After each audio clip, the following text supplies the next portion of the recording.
ماہ محرم اور مہینہ محرم یہ ان مہینوں میں سے ہے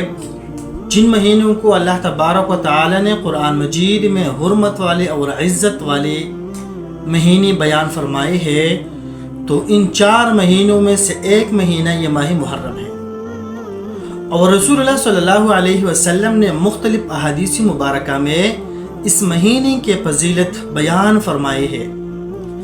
ابو ہریرہ رضی اللہ تعالیٰ عنہ سے روایت ہے، وہ فرماتے ہیں کہ رسول اللہ صلی اللہ علیہ وسلم نے فرمایا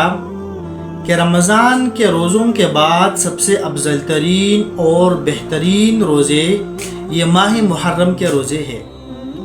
اور فرض نماز کے بعد سب سے افضل ترین اور بہترین نماز یہ تہجد کی نماز ہے۔ اس حدیث کا مطلب یہ ہے کہ رمضان کے روزے تو ویسے ہی فرض ہے ہر مسلمان مومن پر،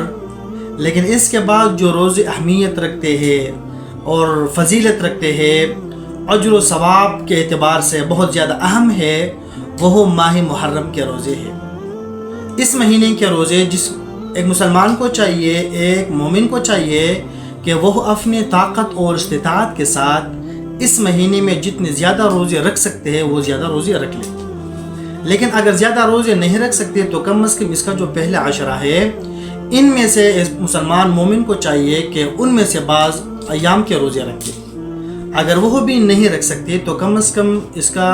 جو 10واں محرم ہے، یوم عاشورہ ہے، اس کا روزہ رکھنا چاہیے ہر مسلمان اور مومن کے لیے۔ اور ایک اور حدیث میں جو حضرت عبداللہ ابن عباس رضی اللہ تعالیٰ عنہ سے روایت ہے، وہ فرماتے ہیں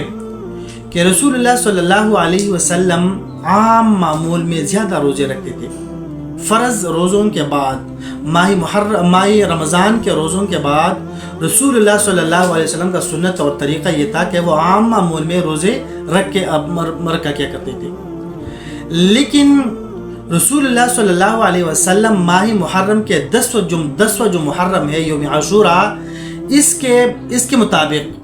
اس پر رسول اللہ صلی اللہ علیہ وسلم جو کوشش کرتے تھے، جس کا جو پیغمبر 10 محرم کے روزے کے جو اہتمام کر رہے تھے، وہ رسول اللہ صلی اللہ علیہ وسلم باقی روزوں کے بارے میں نہیں کرتے۔ مطلب یہ ہے کہ رسول اللہ صلی اللہ علیہ وسلم ماہ محرم کا جو 10واں محرم ہے، یوم عاشورہ ہے، وہ رسول اللہ صلی اللہ علیہ وسلم یہ روزہ اہتمام کے ساتھ رکھتے تھے، خواہ مخواہ یہ روزہ رکھتے تھے۔ اور ایک اور حدیث ہے، وہ ابی قتادہ رضی اللہ تعالیٰ عنہ سے روایت ہے، وہ فرماتے ہیں کہ رسول اللہ صلی اللہ علیہ وسلم نے 10ویں محرم کے روزے کے بارے میں، یوم عاشورہ کے روزے کے بارے میں رسول اللہ صلی اللہ علیہ وسلم نے فرمایا کہ میرا ایمان ہے اور میں یہ خیال کرتا ہوں، میرا ایمان ہے کہ یہ یوم عاشورہ کا روزہ یہ پہلے 1 سال کے گناہوں کا کفارہ ہے۔ مطلب یہ ہے کہ اس ایک روزے کی وجہ سے، 10ویں محرم کے روزے کی وجہ سے اللہ تبارک و تعالیٰ پچھلے 1 سال کی گناہ معاف فرماتے ہیں۔ اور رسول اللہ صلی اللہ علیہ وسلم جب یہ روزہ رکھتے تھے تو صحابہ کرام رسول اللہ صلی اللہ علیہ وسلم کے پاس آ گئی اور رسول اللہ صلی اللہ علیہ وسلم سے فرمایا کہ اللہ کے رسول، یہ 10واں محرم یوم عاشورہ تو یہود اور نصارہ بھی رکھتے ہیں اور ہم بھی یہ روزہ رکھتے ہیں، تو ہم مسلمانوں کا تو ان کے ساتھ مشابہت آ گئی۔ تو رسول اللہ صلی اللہ علیہ وسلم نے فرمایا کہ اگر اگلے سال اگر میں زندہ ہوں اور یہ اگلا سال 10واں محرم جب آ جائے تو ہم ان کے ساتھ یا 9واں محرم ان کے ساتھ رکھیں گے، 9واں اور 10واں محرم رکھیں گے، اور یا 10واں اور 11 محرم رکھیں گے۔ مطلب یہ ہے کہ ہم 10واں محرم کے ساتھ یا 9واں محرم ملائیں گے اور یا 11واں محرم ملائیں گے۔ لیکن رسول اللہ صلی اللہ علیہ وسلم